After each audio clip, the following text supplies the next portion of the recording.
Hello दोस्तों, मैं देवेंद्र पाल Chauhan classes में आपका स्वागत और अभिनंदन है। आज हम प्रैक्टिस सेट नंबर 3 लेके आए हैं। कल कुछ दिक्कत थी, इसके कारण हम आपको प्रैक्टिस सेट नहीं दे पाए, इसके लिए क्षमा चाहता हूँ। आज फिर से वही चीज वर्णमाला और साथ में संधि विच्छेद दोनों हैं। देखते हैं पहला क्वेश्चन। प्रयत्न के आधार पर ला किस प्रकार की ध्वनि है? एक सेकेंड, देखते हैं ला किस प्रकार की ध्वनि है। पार्श्विक, उत्क्षिप्त, प्रकंपित, संघर्षशील। तो हमने आपको दोस्तों पहले ही बताया था कि ला एक पार्श्विक व्यंजन है और रा क्या है? लुंठित है। तो इसमें हमारा इस क्वेश्चन का आंसर कौन सा ठीक हुआ? पहला वाला, है ना। अब तो ये चीज सीख गए होगे ठीक से कि मतलब वर्णमाला में कोई दिक्कत नहीं आ रही हो। अगर वर्णमाला में कोई दिक्कत भी आ रही हो तो हमें जरूर कमेंट बॉक्स में एक बार जरूर लिखें कि अगर कोई दिक्कत आ रही है। नेक्स्ट क्वेश्चन, निम्न में से कौन सा व्यंजन स्पर्श संघर्षी है?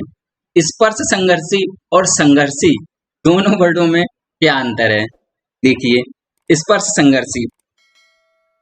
संघर्षी जो आपके व्यंजन है चार हैं। कौन सा? चा, छा, जा और झा, है ना। झा। तो इसमें कौन सा है? चा, छा, जा, झा। इसमें कौन सा आ रहा है? जा, है ना। क्वेश्चन नंबर, तो आंसर पहला। अब इसमें एक दिक्कत आ रही है कि स्पर्श संघर्षी और संघर्षी, तो बस यही अंतर है। स्पर्श संघर्षी, अगर स्पर्श संघर्षी की बात कही जाए तो चा, छा, जा, झा। अगर संघर्षी और ऊष्म संघर्षी की बात कही जाए तो कौन से हैं? ऊष्म संघर्षी हैं सा और हा, है ना। ये ऊष्म संघर्षी हैं। अब देखिए, इसमें एक ऊष्म संघर्षी भी दिया है और स्पर्श संघर्षी। बस यहीं पे कंफ्यूज हो सकता है कि ज्यादातर लोग याद करते हैं अरे ऊष्म संघर्षी व्यंजन है सा और हा, तो तुरंत हा मिल जाता है, लगाते आगे बढ़ते, मगर नहीं, थोड़ा इंतजार करना है, उसे विधिवत तरीके से देखना है, इसके बाद टिक मारना है। नेक्स्ट, निम्न में से कौन सा व्यंजन स्पर्श संघर्षी है? अब देखो यहाँ पे पूछा है संघर्षी, इसलिए हमने दोनों तरीके के क्वेश्चन रखे क्योंकि आपको कंफ्यूज ना हो। अगर थोड़ा बहुत कंफ्यूज है वो आप आज दूर कर लीजिए, कौन से स्पर्श संघर्षी व्यंजन होते हैं, कौन से संघर्षी व्यंजन होते हैं। तो इसमें संघर्षी व्यंजन कौन सा है? हमने आपको बताया, अगर संघर्षी की बात कहे और ऊष्म संघर्षी की बात कहे तो ऊष्म संघर्षी या संघर्षी दोनों कौन से हैं? सा और ये सा और हा, है ना। तो इसमें कौन सा आया? ठीक। नेक्स्ट, वा का उच्चारण स्थान है। वा का उच्चारण स्थान है। अभी तक हमने देखा था कि का वर्ग, चा वर्ग, टा वर्ग, ता वर्ग, पा वर्ग, ये सभी देखे थे ना। और सभी के एक तरीके से अगर याद करने की एक बहुत अच्छी ट्रिक हमने बार बार वही फिर बता रहे, एक बार अब फिर से बताए दे रहे हैं। अगर आप कंठ से स्टार्ट कर दीजिए, कहाँ पे अगर भूलते भी हो तो एक बात ध्यान रखो, कंठ पकड़ो, पहले कंठ से स्टार्ट पकड़ो कि हमारे, और वर्ड कहाँ से स्टार्ट होता? का से स्टार्ट होता, कंठ भी का से स्टार्ट होता। तो का से स्टार्ट करो, जैसे ही आप कंठ पे जाएंगे, इसके बाद जैसे ही आप पर निकलेंगे मुंह में, तो कहाँ पे? जीभ कहाँ पे? तालू पे लगे जाके, है ना। कंठ के बाद तुरंत तालू पे जाओ, फिर इसके बाद मूर्धा यानी कि मुंह के अंदर की बात हो रही है, फिर इसके बाद बाहर निकलते आओ, कहाँ पे आ रहे? दंत आते हैं इसके बाद, और दंत के बाद सबसे बाहरी है क्या? ओष्ठ। बिल्कुल उसी तरीके से वर्ग भी चलते चलो, का वर्ग आता है, का वर्ग के बाद चा वर्ग आता, फिर टा वर्ग आता, फिर ता वर्ग आता, फिर क्या आता है? पा वर्ग आता है ना। और इसमें पूछा है वा का उच्चारण स्थान है। वा का उच्चारण स्थान कौन सा है? सी, यानी कि दंतोष्ठ। पा को क्या कहते हैं? या, और वा को हम क्या कहते हैं? अर्ध स्वर भी कहते हैं। क्या कहते हैं? अर्ध स्वर भी कहते हैं। और वा का उच्चारण स्थान कौन सा है? दंतोष्ठ। नेक्स्ट, भाषा विज्ञान की दृष्टि से ऊ किस प्रकार का स्वर है? ऊ किस प्रकार का स्वर है? देखते हैं, छोटा, छोटी, छोटा ऊ, रेसे ऋषि, है ना। ये कौन से? अग्र स्वर। इसके बाद फर्स्ट स्वर हैं कौन से? बड़ा, बड़ी, बड़ा ऊ, छोटी ए, बड़ी ए, छोटा ओ, यानी कि बड़ा ओ। ये कौन से हैं? फर्स्ट स्वर। और हमारा किस में आया? बड़ा ऊ किस में आता है? फर्स्ट स्वर में आता है। कौन सा है? ए, है ना। नेक्स्ट, निम्नलिखित में से कौन सा स्वर समृत है? अब एक चीज यहाँ पे आ रही है, अभी तक हमने जितने 2 प्रैक्टिस सेट करा चुके हैं ना, समृत, विव्रत, अर्ध समृत, अर्ध विव्रत, इनके अभी एक भी क्वेश्चन नहीं आए। आज देखते हैं समृत विव्रत। देखो समृत किसे कहते हैं? छोटी ई, बड़ी ई और छोटी ए और बड़ी ए, है ना, ठीक। और ऋषि, ठीक, छोटा ऊ, बड़ा ऊ, छोटा ओ, बड़ा ओ, ये कौन से हो गए जाके? विव्रत। वो अर्ध समृत है ना। और ये कौन से हो गए? समृत। अब इसमें पूछा है कि समृत कौन सा है? आप देख लीजिए, छोटी ई, बड़ी ई, छोटी ए, बड़ी ए, ऋषि, है ना। निम्नलिखित में से कौन सा स्वर समृत है? तो समृत कौन सा हुआ? कौन सा आंसर अपना ठीक है? सी वाला, है ना। समृत और अर्ध समृत।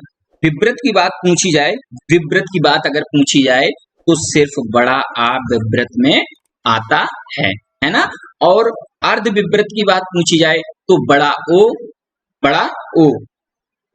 अर्ध विव्रत में आता है।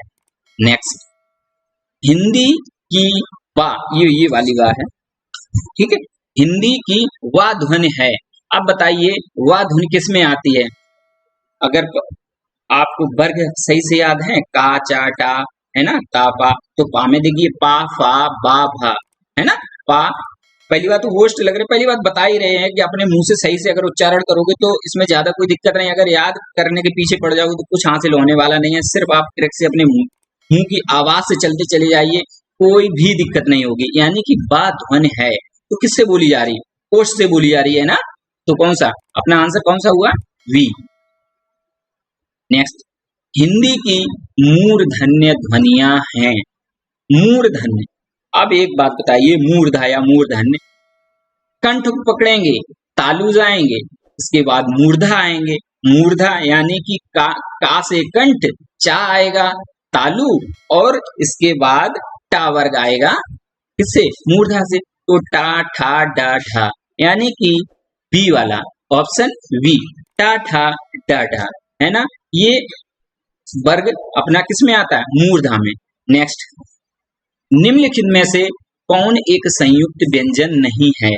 हमने आपको कल बताया था संयुक्त व्यंजन। संयुक्त व्यंजन 4 होते हैं, छा, त्रा और ज्ञा और ये स्रा, है ना, ये वाला।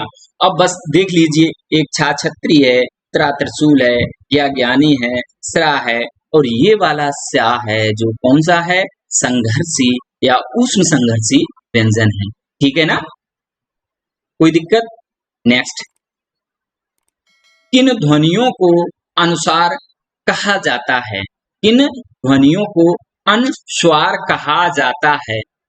अब देखिए, स्वर के बाद में आने वाली नासिक ध्वनियां, स्वतंत्र रूप से उच्चरित ध्वनियां, अगर एक बात बताएं, स्वतंत्र रूप से उच्चरित ध्वनियों की बात करें जो स्वतंत्र रूप से बोली जाती हैं, तो स्वर एक हमारे ऐसे हैं जो स्वतंत्र रूप से बोले जाते हैं। स्वर के बाद आने वाली ध्वनियां, ये भी नहीं हो सकता है व्यंजन में आने वाली ध्वनियां।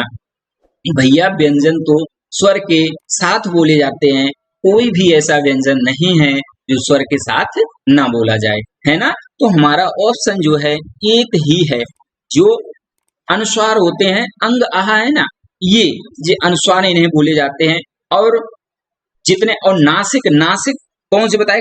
का वर्ग का, जैसे का वर्ग का 5वां अक्षर जो है ना, इसी तरीके से चा वर्ग का 5वां अक्षर है ना, ये कौन से हैं? हमारे नासिक व्यंजन हैं। नासिक व्यंजन कितने प्रकार के बताए थे? नासिक व्यंजन 5 प्रकार के होते हैं, है ना। तो इसमें अपना आंसर कौन सा ठीक हुआ? पहला। नेक्स्ट, अब आइए संधि विच्छेद पे आए। एक पहला ही क्वेश्चन है संधि विच्छेद।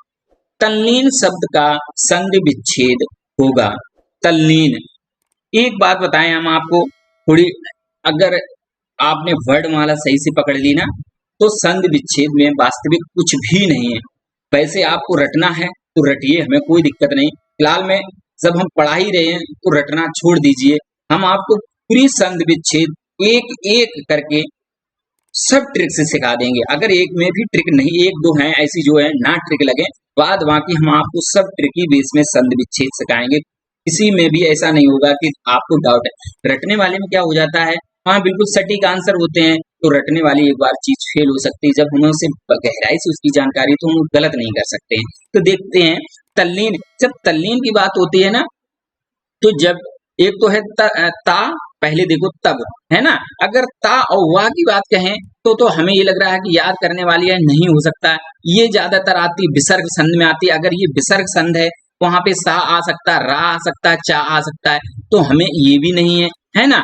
तल, अगर डबल ला है, हमें इसमें क्या है, इसके वर्ग के हिसाब से ये भी है। अगर वर्ग है तो वर्ग के, अगर किसी वर्ग में ता आता है तो उसी हिसाब से ये जो ला की स्थिति आ रही है, डबल ला की स्थिति आ रही है ना, ये क्या है, जैसे का वर्ग है, अगर का वर्ग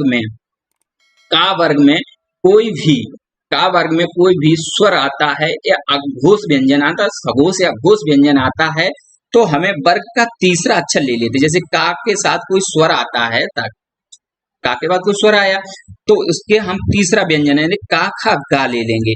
इसी तरीके से इसकी भी एक ट्रिक है, वो हम आपके लिए आगे विधिवत तरीके से बताएंगे जब इसकी हम संधि ठीक से कराएंगे। जी एक आ गई है और इसे हम बताए दे रहे हैं। इसके बाद हम आपको सब जो है ना ट्रिकी बेस पे चलेंगे। इसका आंसर कौन सा होगा, डी। नेक्स्ट देखिए सदैव। सदैव शब्द में कौन सी संधि है। सदैव, एक बात बताइए, पहली बात तो कभी कभी क्वेश्चन यही पूछ लिया जाता है, संधि कितने प्रकार की होती हैं। तो संधियां भैया 3 प्रकार की होती हैं, स्वर संध, व्यंजन संध और विसर्ग संध, है ना। अब ये पूछ लिया जाता है कि स्वर संध कितने प्रकार की होती हैं, तो स्वर संध भैया 5 प्रकार की होती हैं। कौन कौन सी होती हैं, दीर्घ संध, गुण संध, वृद्ध संध, यड़ संध, अयाद संध। ठीक है, इसमें ये भी पहचान कराए, जैसे अब ये सदैव शब्द में संधि विच्छेद पूछी जाती है, इसमें संधि विच्छेद पूछी जा रही है कि संधियां भैया कितने प्रकार की होती हैं, 5 प्रकार की होती हैं। अब देखो कि सबसे पहले स्वर संधि आती है। स्वर संधि के 5 भेद होते हैं। सबसे पहले कौन सी आती है, दीर्घ संधि आती है ना। अगर वर्ड के मध्य में अगर कोई वर्ड है, तो जैसे ये है, इसकी ये मध्य है ना, अगर जहां से हम इसे तोड़ेंगे, इसका संधि विच्छेद करेंगे ना, अगर जहां से तोड़ेंगे, अगर हमें बड़ा आ, बड़ी ई, है ना, बड़ी ई, बड़ा ऊ अगर मिलता है, या छोटा आ, छोटी ई, छोटा ऊ मिलता है, तो हम समझ जाएंगे, ये पहचान है, तो हम समझ जाएंगे वो दीर्घ संधि है। हमें सदैव में ऐसा कुछ भी नहीं लग रहा है कि छोटा आ, छोटी ई, छोटा ऊ या ये हो, नहीं है। अब हम आते हैं किस पे, गुण संधि पे। गुण संधि की यहाँ पे देखते हैं। गुण संधि की बात करें, गुण संधि में अगर छोटी ए, क्या भैया, छोटी ए, छोटा ओ, अगर ये आते हैं कहीं पे, अगर ये आते हैं किसी वर्ड में मध्य में, जहां से अपनी संधि विच्छेद करते हैं, तो हम समझ जाएंगे ये कौन सी है, गुण संधि है। अब आते हैं वृद्धि संधि। वृद्धि संधि की क्या है, ये वृद्धि संधि का है, अगर बड़ी ए यानी कि ए जो होती है, ये वाली बड़ी ए, और बड़ा ओ आता है, तो हम वहां समझ जाएंगे कि ये कौन सी है, वृद्धि संधि है। इसके बाद हम आते हैं किस पे, ईयड़ संधि पे आते हैं, है ना। ईयड़ संधि पे आते हैं, अगर वर्ड जहां से हम तोड़ते हैं, जहां संधि विच्छेद करते हैं, तो वहां से अगर किसी के साथ ता या कोई वर्ड के या के साथ आधा वर्ड है, या के साथ अगर कोई आधा वर्ड मालूम पड़ रहा है, ये ट्रिकी बेस है, या के साथ कोई आधा वर्ड मालूम पड़ता है, तो हम वहां ईयड़ संधि लगाएंगे, है ना। अगर जैसे पवन है, जैसे क्या है, जैसे पवन है ना, और पावन है, अगर इस तरीके से वर्ड आ रहे हैं, तो ये क्या होगा, ये हमारी अयाद संधि। तो आप समझ चुके होंगे कि सदैव में कौन सी है, वृद्धि संधि है ना। भाई सदैव 2 मात्राएं किसमें बताई थी, वृद्धि संधि में बताएंगे। अब आप कोई डाउट हो तो आप लिख सकते हैं, फिर से हम बताने की पूरी कोशिश करेंगे। नेक्स्ट, वाग जाल। इसमें मतलब संधि विच्छेद क्या है। अब देखो इसमें एक संधि विच्छेद है, अगर अगर का वर्ग का अगर का वर्ग का तीसरा, अगर का वर्ग के साथ कोई स्वर आता है, जैसे वाग जाल है ना, तो बाग का है, इसके साथ का के साथ अगर कोई सघोष व्यंजन या अंतास्था व्यंजन या स्वर आता है, तो हम इसका मतलब का वर्ग का कौन सा तीसरा तीसरा व्यंजन लिखेंगे। जैसे का के बाद खा आएगा, खा के बाद गा आएगा, है ना, तो का के बाद का खा गा, तो यहाँ पे जैसे ये गा आधा है, तो इसलिए यहाँ पे हम का भी आधा लेंगे, ये पक्की बात है। अगर यहाँ पे कोई मात्रा होती और कोई डंडा चढ़ा होता तो हम उसी तरीके से ये करते। ये अगर जैसे गा है, बाग प्लस जाल, है ना, ये नहीं हो सकता, क्योंकि इसकी एक ही बात है, इसका तीसरा वर्ड लिया जाता। अगर यहाँ पे तीसरा वर्ड है, जैसे गा है, तो आप समझ जाइए इसमें का आएगा, इसका पहला अक्षर यहाँ पे। और ये जैसे संधि विच्छेद दी थी कि बाग जाल दी होती, बाग ये दिया होता ना, तो हम समझ जाते का के बाद तो इसका तीसरा आएगा। अब इसमें ये पूछा इसकी होगी कौन सी, तो आपको ये भी समझना पड़ेगा, ये जो गा है ना, ये जो गा है, तो इसका पहला कौन सा होगा, यानी कि का होगा। नेक्स्ट, द्वाप, द्वाप का संधि विच्छेद होगा। बहुत सिंपल सी बात है। पहली बात आप ये बताइए, द्वाप जो है ये वाला, ये किसमें आएगा, ये किसमें आएगा, है ना, मैंने आंसर इसका बता दिया है ना। चलो, द्वाप का संधि विच्छेद, द्वाप का संधि विच्छेद हमारा सेकंड वाला आंसर होगा, है ना। और इसमें थोड़ी और ट्रिक है, वो भी हम आपको बताए दे रहे हैं। ये जैसे अयाद संधि होती है ना, अयाद संधि, अयाद संधि में क्या होता है, जैसे पवन है ना, और यवन मान लीजिए, यवन है, पवन है, और एक जैसे पवनी मान लीजिए, पवन है। अगर पवन है, तो इसमें हम पा को देखते हैं, इस पे कोई डंडा नहीं चढ़ा है। अगर वाह आता है तो वाह आएगा, तो इसका मतलब छोटा ओ आएगा, यानी कि पो प्लस अन। अगर यहाँ पावन हो जाए, पावन, अगर पा पे डंडा चढ़ा तो इस पे भी हम मात्रा चढ़ा दे रहे, तो क्या हो जाएगा, ओ प्लस अन, है ना। इसी तरीके से इसका भी है ये, अगर वाह आया तो इसका मतलब दो मात्राएं हो गई। अगर यहाँ पे देखो दा है, यहाँ पे क्या एक, यहाँ पे ये नहीं होता, तो ये सिंपल सी बात थी, हम यहाँ पे क्या हटा देते, एक मात्रा हटा देते, दो हो जाता है ना। बिल्कुल इसी तरीके से आगे नेक्स्ट देखते हैं। अत्यधिक का शुद्ध संधि विच्छेद क्या है, अत्यधिक। अब एक तो पहला ही आ गया अत्य, है ना, अति, अत्य और अत्यधिक, ये तो बिल्कुल गलती हो गया, है ना। अत्य, ये भी गलत हो गया। अब अत्यधिक में कौन सा है संधि विच्छेद, इसका ये है। अब ये भी कह सकता है, अब ये पूछ सकता कि अत्यधिक का जो संधि विच्छेद अत्यधिक है, ये कौन सी संधि है, ये कौन सी संधि है, इसकी कौन सी संधि होगी आपकी, ईयड़ संधि होगी, है ना। ये कौन सी होगी, या के साथ कोई वर्ड आता है तो क्या होता है, ईयड़ संधि होती है। नेक्स्ट, इत प्लस आदि, इत्यादि में कौन सी संधि है, भैया जी इत्यादि कैसा लिखा जाएगा, यह ऐसा ही लिखा जाएगा ना, है ना। तो इसमें ताया आया है, तो इसका मतलब कौन सी संधि हुई, हमने बताया था गुण संधि में ये होता है, तो कौन सी हुई, गुण संधि, है ना। और एक चीज ध्यान रखिए, अगर जैसे कोई संधि विच्छेद आप करते हैं, तो जो पहला वाला पार्ट है, जैसे इसमें इत्यादि में पहला है इत, है ना, इसका कोई ना कोई अर्थ जरूर होगा।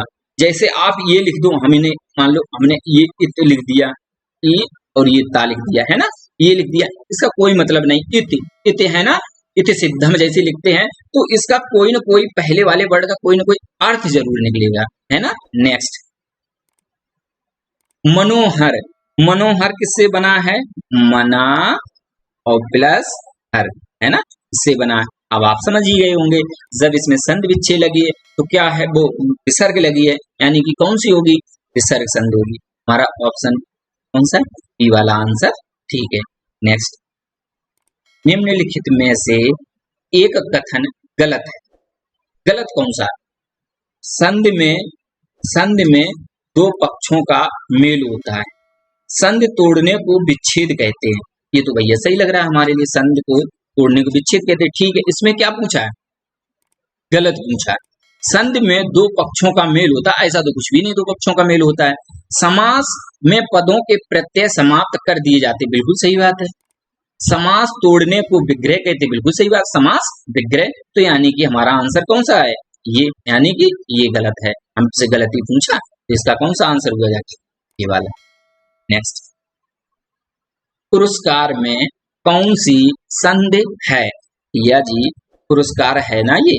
आग यहाँ पे क्या संधि, जब ये सा आ जाए ना, ये सा, ये सा, ये सा, ये सा, जहां जहां आ जाए, तो इसका मतलब ये समझ जाइए कि ये विसर्ग वाली बात कर रहा है ना। तो पुरस्कार में कौन सी संधि होगी, विसर्ग संधि होगी।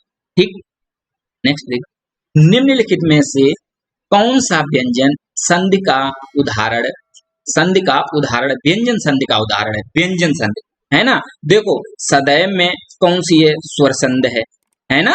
सदैव में कौन सी है, स्वर संधि। कैसे, सदा धन एब होगा, है ना, सदैव।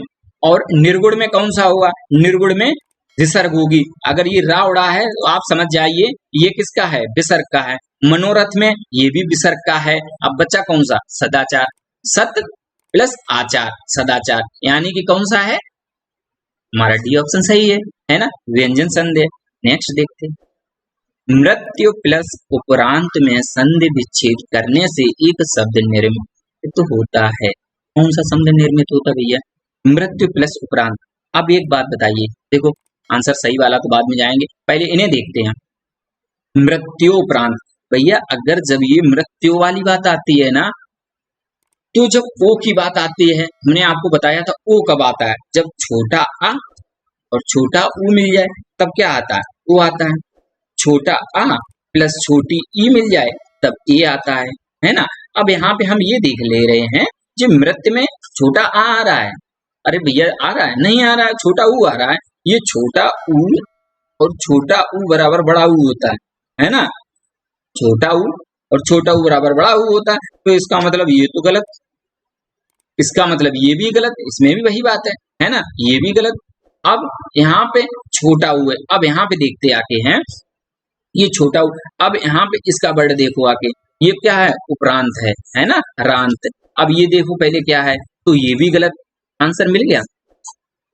याद करोगे कुछ हासिल होने वाला नहीं है इसमें, जो चीज बता रहे जो याद करने वाली है, जैसे पर्यायवाची है, विलोप शब्द है, खूब रट्टा मारो, मगर वो भी हम आपको याद करवा देंगे। इसी तरीके से वो भी याद करा देंगे, पर्यायवाची, विलोम शब्द, विशेषण जैसे हैं, तत्सम शब्दों में सबकी ट्रिक है, थोड़ी बहुत सबकी चलती है, वो भी हम बता देंगे। नेक्स्ट देखते हैं,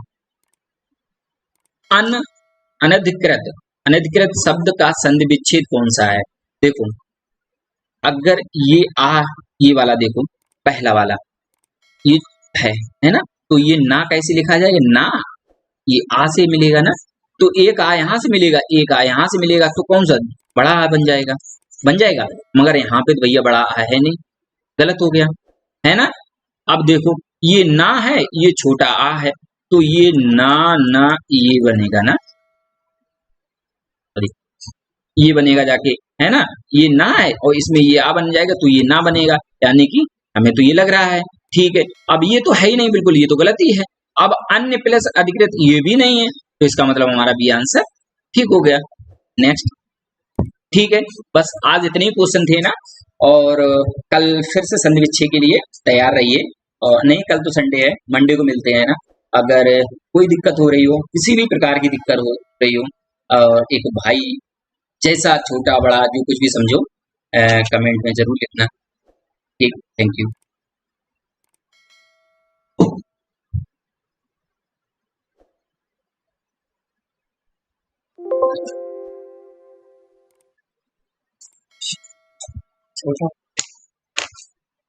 तो कहानी थे